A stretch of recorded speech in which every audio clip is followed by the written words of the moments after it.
UP PCS RO 2023 का cut off निकालना चाहते हो तो यह वीडियो आपके लिए बहुत ही ज़्यादा इंपॉर्टेंट होने वाला है। इस वीडियो में हम बात करेंगे बचे हुए इन 30 दिनों में आपको पॉलिटी के ऐसे कौन कौन से टॉपिक कवर करके जाना है जिससे आपका एक भी प्रश्न यहाँ पर राज व्यवस्था यानी कि पॉलिटी से गलत ना हो। तो इस वीडियो में बने रहिए, विस्तार से बात करते हैं। ठीक है, यहाँ पर सबसे पहले बात करें पॉलिटी का, तो हम इस पर बात करेंगे पॉलिटी के जो इंपॉर्टेंट यहाँ पर टॉपिक्स हैं जिनको आपको यहाँ पर कवर करके जाना है।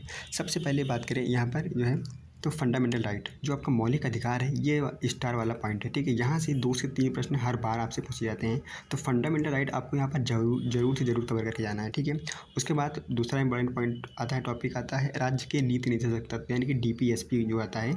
डीपीएसपी से अच्छे खासे क्वेश्चन आपके एग्जाम में आते हैं। ठीक है, उसके बाद आपको संसद, ठीक है, यहाँ पे विधानमंडल, संसद में आपको राष्ट्रपति पढ़ लेना है। ठीक है, लोकसभा, राज्यसभा, इन सब के बारे में यहाँ पे पढ़ लेना है। ठीक है, वैसे ही विधानमंडल में आप राज्यपाल को पढ़ लेंगे, विधान परिषद और यहाँ पर विधानसभा के बारे में यहाँ पर विधानमंडल में आप इसको पढ़ लेंगे। ठीक है, तो यहाँ से भी आपके एग्जाम में डायरेक्ट प्रश्न इस टॉपिक से पूछे जाते हैं। ठीक है, उसके बाद बात करते हैं सर्वोच्च न्यायालय और उच्च न्यायालय के। ये दो टॉपिक है, बहुत ही ज़्यादा हॉट टॉपिक है। यहाँ से हर साल 1 से 2 प्रश्न यहाँ से आपको देखने को मिल जाते हैं। ठीक है, उसके बाद बात करते हैं यहाँ पे एक इम्पॉर्टेंट टॉपिक आता है कि पंचायती राज। आर एग्जाम में पंचायती राज से गारंटेड है 1 से 2 क्वेश्चन आपसे यहाँ पे पूछे जाते हैं। ठीक है, यहाँ से आर्टिकल आपसे पूछे जाते हैं। ठीक है, और यहाँ पे नगर पालिका है। ठीक है, जैसे ग्रामीण क्षेत्रों में आपकी पंचायती राज है, वैसे शहरों में क्या है आपकी नगर पालिका है। तो इन दोनों टॉपिक को आपको कवर करके ही जाना है।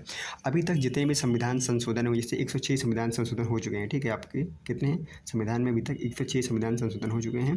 ये आपको रटे होने चाहिए। ठीक है, जितने भी संविधान संशोधन हुए हैं सबको रटे होने चाहिए, क्योंकि आपके एग्जाम में डायरेक्ट पूछा जा सकता है। ठीक है, उसके बाद जो संवैधानिक निकाय हैं, जिस संवैधानिक निकाय की बात करें, जैसे लोक सेवा आयोग हो गया, ठीक है, निर्वाचन आयोग हो गया, वित्त आयोग है, ये सब क्या है, ये तो सब संवैधानिक निकाय हैं। इसके बारे में आपको पता होना चाहिए, इसका आर्टिकल पता होना चाहिए, इनके जो अध्यक्ष होते हैं उनका गठन कैसे होता है, राष्ट्रपति करता है, कौन करता है। ठीक है, इसके बारे में पता होना चाहिए आपको। ठीक है, ऐसे ही होता है यहाँ पर गैर संवैधानिक निकाय, ऐसे यहाँ पर निकाय जो यहाँ पर संविधान में जिसका उल्लेख नहीं है, जैसे राष्ट्रीय महिला आयोग है।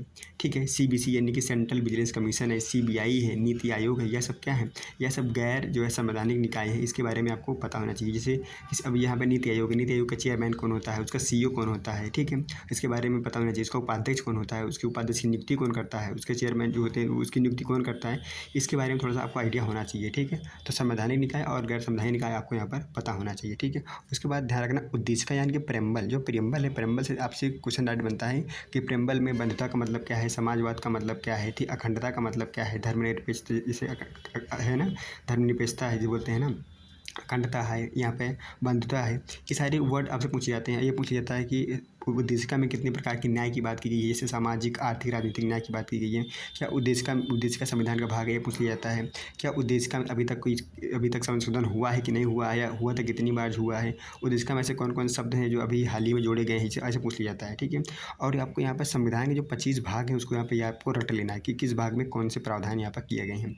उसके बाद जो 12 अनुसूचियाँ हैं संविधान की, 12 अनुसूचियाँ, तो ये बिल्कुल 2 मिनट का खेल है। इसको आपको ये तो रटा होना चाहिए कि पहली अनुसूची में क्या है, दूसरी में क्या है, तीसरी में क्या है। ये जो 12 अनुसूचियाँ हैं भी आपको यहाँ पर रटे होनी चाहिए। ठीक है, उसके बाद जो है आपको ये थोड़ा सा हिस्ट्री पता होना चाहिए संवैधानिक के इतिहास, जैसे कि 1757 से लेकर 1757 से, ठीक है, सॉरी 1773 से लेकर यहाँ पर 1773 से लेकर 1947 तक की जो क्रोनोलॉजी है आपको पता होनी चाहिए। ठीक है, क्रोनोलॉजी का मतलब है आपको सीक्वेंस पता होना चाहिए। ठीक है, कि कौन सा एक्ट कब बना था, क्यों बनाया गया था।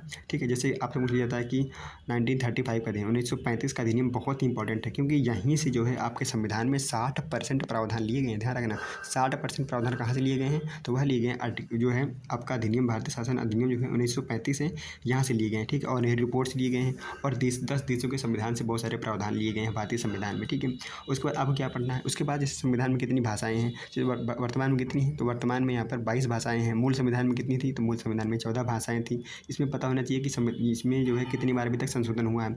तो भाषा को लेकर अभी तक 3 बार यहाँ पर संशोधन किया जा चुका है। ठीक है, कब हुआ था मैं आपको बता देता हूँ। पहला हुआ था 1967 में हुआ था। ठीक है, 1967 में 21वां संविधान संशोधन हुआ था। ठीक है, उसके बाद कब हुआ था, उसके बाद हुआ था 1992 में हुआ था, 1992 में हुआ था। ठीक है, 71वां संविधान संशोधन। ठीक है, उसके बाद जो 92वां संविधान संशोधन हुआ था, कब हुआ था, या 2003 में हुआ था। कब हुआ था, 2003 में हुआ था। तो भाषा को लेकर अभी तक 3 बार यहाँ पर संविधान संशोधन किया जा चुका है। ठीक है, उसके बाद महत्वपूर्ण समितियाँ हैं। ठीक है, महत्वपूर्ण समितियाँ आपको पता होना चाहिए, और अधिनियम जो एक्ट है उसके बारे में पता होना चाहिए, और पॉलिटी से रिलेटेड जो भी स्कीम्स हैं, योजना है, उसे वो आपके यहाँ पर पता होनी चाहिए। चाहिए, ठीक है। तो इतनी सारी चीज़ें अगर आप पॉलिटी में कर लेते हो, ठीक है, इन बचे हुए 30 दिनों में, तो आप डेली टारगेट जो है स्टेट पीछे टेलीग्राम चैनल को ज्वाइन करिए। वहाँ पे हम डेली टारगेट बताते हैं कि आपको पर डे क्या क्या करना है, कौन कौन से सब्जेक्ट जो है कितने समय में आपको कवर करना है, ठीक है।